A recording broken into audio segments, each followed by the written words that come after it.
Shalom, chers frères et sœurs. Nous bénissons le nom de Dieu. Nous lui rendons toute la gloire parce qu'il nous réunit, il nous rassemble autour de sa parole. Et quand il le fait, c'est afin d'assouvir notre soif de lui. Aujourd'hui, mercredi 16 octobre 2019, nous sommes encore là pour parler d'un sous-thème, pour méditer ensemble, pour mener ensemble une causerie, une réflexion spirituelle autour d'un sous-thème qui est relatif à la foi. Et depuis cette semaine, nous sommes en train de parler des héros de la foi. Nous sommes en train de passer en revue rapidement et brièvement les héros de la foi dont il est question dans Hébreux chapitre 11. Hier, nous avons parlé brièvement de la foi de Noé, du fait que Dieu a communiqué à Noé quelque chose d'unique. Et Noé avait trouvé grâce aux yeux de Dieu. Et Dieu lui a divinement communiqué une vision unique. Et nous avons dit que c'est par la foi que Dieu communique une vision unique. Et que pour chaque personne, Dieu a mis sur sa vie une vision unique que nous devons découvrir afin de nous y lancer. Aujourd'hui, nous parlons rapidement de la foi d'Abraham. En principe, la foi d'Abraham, c'est un sujet vraiment large, très large, parce que Abraham est le père de la foi. Il est le père de la foi. Il a démontré de façon toute particulière comment croire en Dieu de façon persévérante. La foi d'Abraham est le haut niveau de la foi, le haut degré de la foi qu'un homme peut manifester. Et lorsque un homme manifeste un tel degré de la foi, Dieu peut dire de lui mon serviteur. Et Abraham était très persévérant. Nous allons lire le passage de Hébreux 11. Nous allons lire quelques versets. Je pense que au verset, du verset 8 au verset 12. Nous allons prendre ensemble nos Bibles et nous allons les lire. Hébreux, chapitre 11, verset 8 à 12. La Bible dit ceci.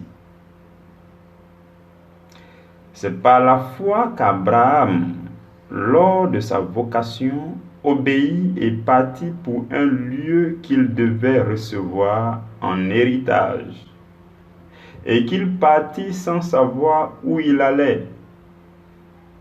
C'est par la foi qu'il vint s'établir dans la terre promise comme dans une terre étrangère, habitant sous des tentes, ainsi qu'Isaac et Jacob, les cohéritiers de la même promesse.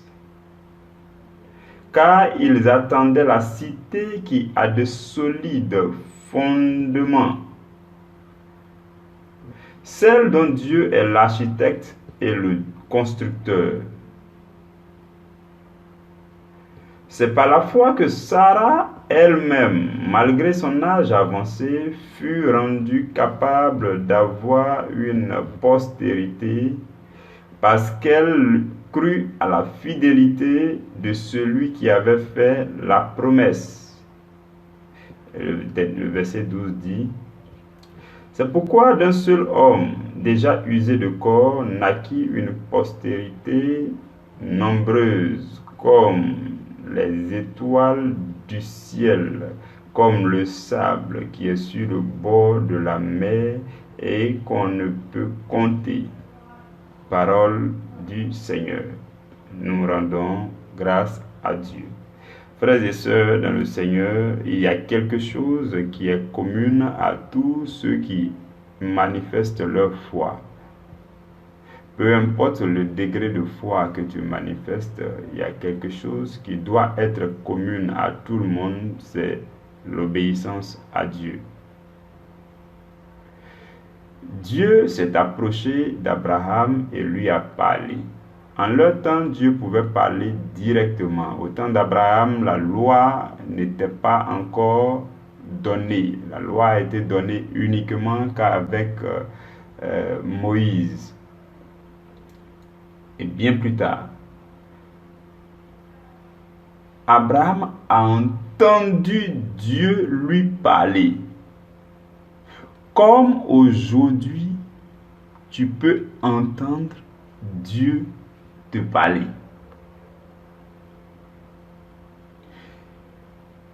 Et la difficulté, c'est comment entendre Dieu nous parler. Comment braver l'incrédulité lorsque Dieu nous parle. Abraham a cru et il a obéi, certainement parce qu'il était certain que c'est Dieu qui lui parlait. Et peut-être que toi, jusqu'à présent, dans certaines situations, tu n'as pas encore cru et que tu n'as pas encore obéi parce que tu n'es pas encore trop sûr que c'est Dieu qui te parle. Mais dans le cas d'Abraham, il avait entendu la voix de Dieu. Il en était certain. Il était convaincu que c'est Dieu qui lui donnait cet ordre. Et il a cru. Il a obéi. Frères et sœurs dans le Seigneur, si vous entendez la voix de Dieu avec votre cœur, si la parole de Dieu se révèle à vous, vous serez obligé de croire en Dieu. Le problème aujourd'hui des chrétiens, c'est que beaucoup ont du mal à croire en Dieu. Beaucoup savent que la Bible, c'est la parole de Dieu. Beaucoup. Et pourtant, très peu acceptent ce que la parole de Dieu dit comme la voix de Dieu. C'est bizarre. En fait, nous sommes parvenus à un haut niveau d'incrédulité aussi. Le diable a fait en sorte que le monde dans lequel nous vivons, il y a un système de pensée de sorte que même, c'est ce que le prophète Ésaïe dit, il dit, ce peuple-là a été aveuglé. Ses oreilles ont été fermées. Son cœur a été endurci. Ils verront avec leurs yeux, ils ne croiront point. Ils entendront avec leurs oreilles, ils ne comprendront point. C'est ce qui arrive aujourd'hui. Nous voyons que la Bible est la parole de Dieu. Nous l'acceptons. Nous croyons que la Bible est la parole de Dieu, écrite sous inspiration du Saint-Esprit par les saints apôtres et les prophètes. Nous acceptons cela. Mais nous refusons d'accepter un verset biblique comme la voix de Dieu. Le jour où vous allez apprendre humblement à recevoir un verset biblique comme la voix de Dieu qui vous donne un ordre, vous allez obéir. Mais tant que vous voyez un verset biblique comme une écriture, comme une phrase, comme quelque chose dont on peut douter quand même, vous ne saisirez point la voix de Dieu derrière cette phrase. Le jour où vous allez vous laisser abattre, vaincre, convaincre par une phrase biblique, c'est alors que vous allez saisir la voix de Dieu qui est derrière cette phrase. Et vous allez croire, accepter avec le cœur que c'est Dieu qui vient de vous parler. Ça, je l'ai appris. Et ça s'apprend. Aujourd'hui, j'ai pris de grandes décisions relatives à ma vie juste parce que j'ai vu un verset biblique me parler. Et j'ai dit, ce verset biblique-là a parlé. Ce que ce verset a dit, c'est ce que ce verset voulait dire. Je n'ai pas à chercher un autre sens qui m'arrange. Ce verset a parlé. C'est Dieu qui a parlé. Et comme c'est Dieu qui a parlé, j'obéis à ce que Dieu a dit. Et comme il est fidèle, il restera fidèle. Peu importe ce que je peux subir comme conséquence. Parce que quoi qu'il en soit, Abraham a connu aussi des difficultés dans cette obéissance à Dieu. Dieu a dit à Abraham, quitte ta parenté. Il dit, quitte ta parenté. Abandonne-les. Aujourd'hui, il serait difficile pour beaucoup d'entre nous que Dieu dise, quitte ta famille, prends tes affaires, dis au revoir tranquillement à ton papa et ta maman, allez, quitte cette terre, va là où je te montrerai. Il n'a pas dit va dans tel coin. Voilà. Il n'a donné aucun détail. Il dit va dans le pays où je te montrerai. Abraham a obéi. Pas parce que il avait vu ce qu'il attendait. Non. Abraham a obéi parce que c'était la voix de Dieu. Et si vous acceptez la parole de Dieu, ce que vous comprenez à travers les Écritures, si vous les acceptez tous comme la voix de Dieu, vous serez en train de faire le premier pas pour obéir à Dieu. Abraham a obéi. Et la Bible dit, il est parti sans savoir où il allait. Il partait pour un lieu qu'il devait recevoir en héritage. Et la Bible dit qu'il est parti. Et même, il s'est installé à la terre promise là, sans savoir qu'il était déjà arrivé. Et parce que Abraham a tourné en rond. Si vous vous souvenez bien, les gens étaient déjà même à Canaan. Jacob et ses enfants étaient déjà à Canaan. Et après, Abraham avait tourné en rond dans ce secteur. Après, ses enfants sont restés au niveau de Canaan. Jacob est parti chez Laban. Après, il est revenu vers Canaan. Quand il a croisé son frère Ésaü, il s'est installé là. Lui et ses 12 enfants sont restés là jusqu'à ce qu'ils sortent de Canaan pour aller encore en Égypte. Et sa postérité est restée là jusqu'à ce que Moïse vienne pour les faire sortir de l'Égypte pour repartir encore vers Canaan. Donc, il tournait en rond sur Canaan, il était déjà sur Canaan, mais il n'avait pas encore vu les promesses de Dieu. Et la Bible dit que quand Abraham est parti, c'est pas tout de suite que Abraham est devenu prospère. Au contraire, Dieu a continué à éprouver Abraham. Dieu a continué à mettre Abraham dans les épreuves pour voir jusqu'à quel niveau sa croyance peut aller. Dieu a dit à Abraham, je vais te donner une postérité. Tu vas faire un fils. Et c'est ce fils-là qui sera le fils de la promesse.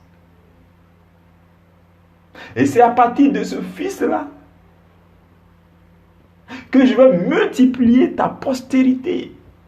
Et je vais te donner en héritage toutes les nations de la terre. Mais Abraham vieillit, Sarah vieillit. Il n'y a rien. Il n'y a rien. Il ne voit rien. Il avait entendu Dieu lui parler.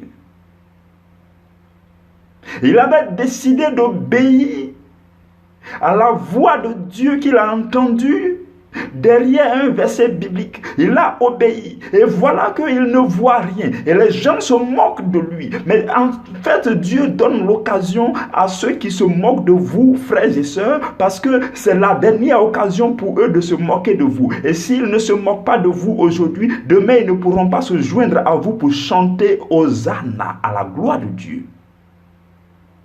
Tu as entendu la voix de Dieu, tu l'as accepté, tu as obéi. Tu dis, je vais avec Dieu parce que c'est lui. Et Dieu dit, ma fille, mon fils, tu as bien fait. Mais ce n'est pas encore fini. Il y a encore d'autres étapes. Je vais éprouver ta foi pour voir, pour que tu sois pur dans la foi. Et Dieu envoie d'autres épreuves. En général, on est tenté de lâcher. Abraham est parti prendre la servante de sa femme, même si c'était sous recommandation de sa femme. Il a pris la servante de sa femme, il a fait Ismaël. Aujourd'hui, Ismaël est son camp, puisque Dieu a béni aussi Ismaël. Abraham a dit à Dieu, il faut bénir Ismaël. Dieu dit, d'accord, comme tu l'as demandé, je vais le bénir. Mais Dieu n'a pas béni Ismaël dans le cadre de l'alliance. Si vous lisez très bien la Bible, Ismaël n'est pas fils de la promesse. En plus, Ismaël est né au moment où Abraham s'appelait encore Abraham. C'est avec Isaac. C'est avant la naissance d'Isaac que Dieu a changé le nom d'Abraham. Que l'alliance avec Dieu, l'alliance entre Dieu et Abraham a été scellée. Donc Ismaël n'est pas le fils de l'alliance. Mais Abraham a dit à Dieu, il faut le bénir quand même. Et Dieu l'a béni. Et Dieu a multiplié aussi sa postérité. Aujourd'hui, ceux qui sont sortis de Ismaël sont allés. Ensuite, au niveau de quand Isaac est venu, il a donné Ésaü et puis Jacob. Donc, Ésaü, c'est lui qui a été appelé par la suite Édom. Et donc, Édom et ses descendants sont allés s'allier avec Ismaël. Et donc, ceux-là, Ismaélites, eux aussi, tout cela aussi aujourd'hui sont c'est d'eux que sont sorties certaines autres religions qui sont opposées à l'alliance que Dieu a traitée avec Israël. Ils grandissent parce que Abraham a demandé à Dieu de bénir Ismaël et sa descendante. Et Dieu les a bénis. Mais le fils de la promesse, c'était Isaac. Mais Isaac n'est pas vite né. Abraham aurait pu baisser les bras pour dire, Seigneur, j'en ai marre de ton affaire là. J'ai vieilli. On s'est moqué de moi. Les gens se sont même moqués de toi. pour dire que toi qui es mon Dieu, tu ne réagis pas. Ma femme a vieilli, regarde comment elle est devenue. Mais Abraham, la Bible dit quelque chose de très fort d'Abraham, et ça doit être commun à tous ceux qui manifestent la foi. La Bible dit, espérant contre toute espérance. Ça veut dire que là où personne ne pouvait espérer, c'est là que Abraham a espéré. Là où tout le monde désespérait, là où personne ne pouvait croire que c'est possible, c'est là que Abraham a cru jusqu'au bout. Il a cru en Dieu jusqu'au bout. Et là même, lorsque Dieu a donné le fils de la promesse, quelque temps après, Dieu va venir encore éprouver Abraham pour dire, donne-moi ce fils-là. Je veux voir si tu continues de m'aimer. Il faut aller le sacrifier pour moi. Aujourd'hui, beaucoup, après avoir obéi à Dieu, commencent à entrer dans les bénédictions, en train de vivre des témoignages glorieux. Et au milieu de ces témoignages, Dieu surgit encore pour dire, fils, donne-moi tout ce que tu as. Et ils sont désemparés. Dieu dit, c'est moi qui t'ai donné, mais je veux multiplier ça. En fait, Dieu a demandé Isaac à Abraham. Il a demandé Isaac en sacrifice parce que Dieu avait l'intention de multiplier. Il a dit, tout, je te donnerai une grande postérité comme les étoiles dans les cieux et les grains de sable au bord de la mer. Abraham avait entendu ça. Il savait que Dieu avait la capacité de multiplier un seul fils. Il savait que Dieu avait la capacité de ressusciter des morts un fils qu'il a crucifié. Il savait que Dieu était capable de lui redonner au milluple tout ce qu'il lui donnait en offrande. Aujourd'hui, Dieu demande simplement, donne-moi ta vie, donne-moi ton travail, abandonne ton travail pour me suivre. Parce que c'est moi le Dieu qui multiplie les travaux. Le peu d'argent qui te reste, il faut semer. Donne ça à telle personne qui est dans les difficultés. Fais-le en offrande. Parce que c'est moi qui multiplie. Dieu a demandé un seul fils à Abraham. Et Abraham a obéi. Il était sur le point de donner ce fils. Dieu dit, mais j'ai déjà vu ton obéissance. Garde ce fils, mais je te multiplie et je te le redonne. C'est comme ça que Dieu fonctionne. Il nous donne les choses de base. Et après, pour tester notre foi, il vient dire, il faut donner ce que je t'ai donné. Parce que c'est moi le multiplicateur. Je veux voir si tu es attaché à la bénédiction ou bien si tu es attaché au bénisseur.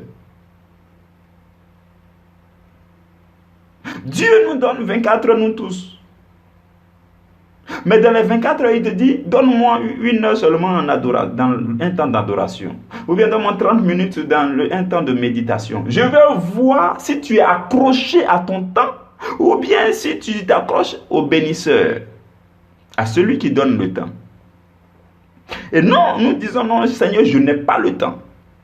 Je n'ai pas le temps pour te donner 30 minutes au milieu de la méditation. Non, je n'ai pas le temps pour consacrer 1 heure en train de prier. Ce n'est pas possible, Seigneur. Dieu a donné 24 heures à tout le monde et il nous demande juste un peu dans sa présence. Parce que c'est lui qui multiplie le temps. Quand tu lui donnes, il multiplie. C'est lui qui sait à quel moment ta vie doit finir sur la terre. C'est lui qui peut en ajouter. C'est lui qui peut en retrancher. En fonction de ce que tu lui donnes, il peut multiplier et te donner la longévité. C'est ce que Dieu fait. Dieu te dit, Dieu donne à tout le monde un minimum de ressources financières pour vivre. De sorte que chaque jour, tu as au moins un repas par jour. Ça, c'est la grâce de Dieu. Mais Dieu dit, ce minimum d'argent que je te donne pour vivre, là, plonge ta main dedans. Donne-moi aussi. Parce que c'est moi qui multiplie. Je veux voir si tu crois réellement en moi. Ou bien si tu es attaché à cette petite bénédiction, cet échantillon de bénédiction que je t'ai donné. Ou bien si tu es encore attaché au bénisseur que je suis. Alléluia. C'est ce que Dieu fait. Et en fonction de ta réaction, souvent même tu es sur le point de donner, Dieu dit, il faut garder, j'ai compris, j'ai vu ta foi, je te multiplie, je te donne. C'est comme ça que Dieu fonctionne, avec ceux qui marchent dans la foi d'Abraham, ceux qui ne discutent pas d'avoir entendu Dieu. J'ai lu un verset biblique, je l'ai lu, j'ai entendu la voix de Dieu, c'est fini, c'est indiscutable. Personne ne doit venir me dire le contraire. Personne, je ne permettrai à personne de venir me dire que ce que le verset a dit là, c'est faux et que ce n'est pas Dieu qui l'a dit. Et donc, en fait, chacun est en train d'analyser la chose en sa faveur. Chacun est en train de voir en quoi est-ce que le verset là ne l'arrange pas. Donc, comment est-ce qu'il peut modifier le verset pour qu'il soit à l'aise avec le verset. Mais ce n'est pas ce que le verset a dit. Mais chacun essaie de modifier le verset. Nous devons accepter, recevoir la parole de Dieu telle que Dieu l'a dit, telle que cette parole s'est révélée à nous. Et nous devons nous efforcer pour le faire. Par exemple, la Bible dit dans Luc chapitre 14, verset 33. Je vous invite à lire ce verset. Aujourd'hui, on évite beaucoup de versets dans la Bible. On évite beaucoup de versets au point même où il y a des pages de la Bible qu'on a fini de déchirer. Et ça, c'est grave. Si nous aimons Dieu, nous devons l'aimer dans toute sa parole. Si nous suivons Dieu, nous devons le chercher à le découvrir dans toute sa parole. Et si cette parole est plus dure que ce que nous on veut, on doit s'incliner. On doit apprendre à s'incliner. On doit dire, Seigneur, ça, ce que tu as dit là, vraiment, ça ne s'applique pas à moi, c'est dur. Mais tu es mon Seigneur. Je m'incline. La Bible dit, dans Luc chapitre 14, verset 33, Jésus parle à ses disciples et puis il dit, ainsi donc, quiconque d'entre vous ne renonce pas à tout ce qu'il possède ne peut être mon disciple. Jésus dit, si quelqu'un ne renonce pas à tout ce qu'il possède, il ne peut pas être ses disciples. Tout ce qu'il possède. Pierre, Jacques, Jean, ils ont laissé leur père avec les bacs. Ils ont abandonné leur métier. Leur fonction professionnelle qui était la pêche, parce que c'était des professionnels de la pêche. Ils étaient des associés, ce n'étaient pas des gens de l'informel, non. Ils étaient des professionnels de la pêche. Ils avaient du temps pour réparer leurs fichiers, leur filet, du temps pour aller pêcher la nuit. Ils étaient des associés. Et c'était des gens professionnels. La Bible dit, quand vous lisez les passages où Jésus a appelé ces personnes-là, la Bible dit, aussitôt il laissa la barque, aussitôt il quitta ceci, aussitôt il fait, aussitôt les gens ont abandonné. Ils ont tout abandonné pour suivre Jésus. Aujourd'hui, on n'a pas encore tout abandonné. Ces versets-là sont durs. Je vous donne juste un exemple de verset qui est trop dur avec vous, qui vous dit qu'il faut tout abandonner pour suivre Jésus. Mais tant que vous n'avez pas accepté ce verset, vous ne pouvez pas comprendre que Dieu est en train de vous parler. C'est ce type de verset-là que Dieu a adressé à Abraham pour dire quitte ta parenté. Il dit il faut abandonner tout. Quitte tout, prends tout et puis il faut partir. Prends tout ce qui est à toi et puis il faut partir. Il faut quitter.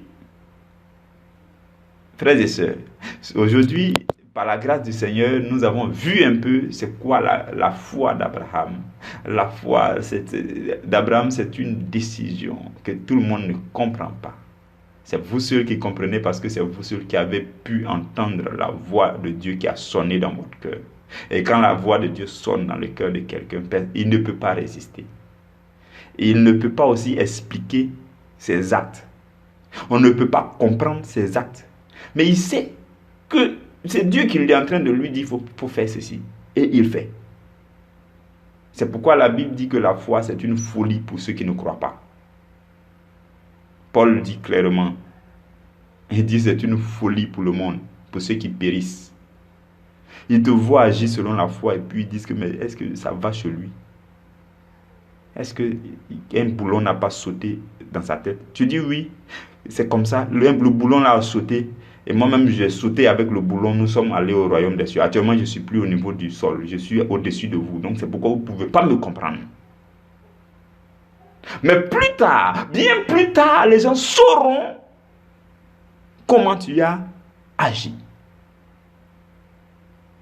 Frères et sœurs dans le Seigneur, approchons-nous de la parole de Dieu. Acceptons la parole de Dieu comme la voix de Dieu.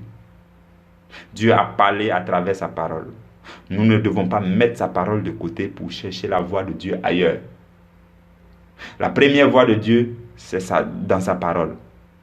Et quand tu apprends à accepter sa parole comme sa voix, comme les ordres qu'il te donne, et que tu obéis, c'est là que Dieu commence à te parler, à utiliser d'autres moyens pour te parler, comme les visions, les songes, les témoignages intérieurs, ainsi de suite.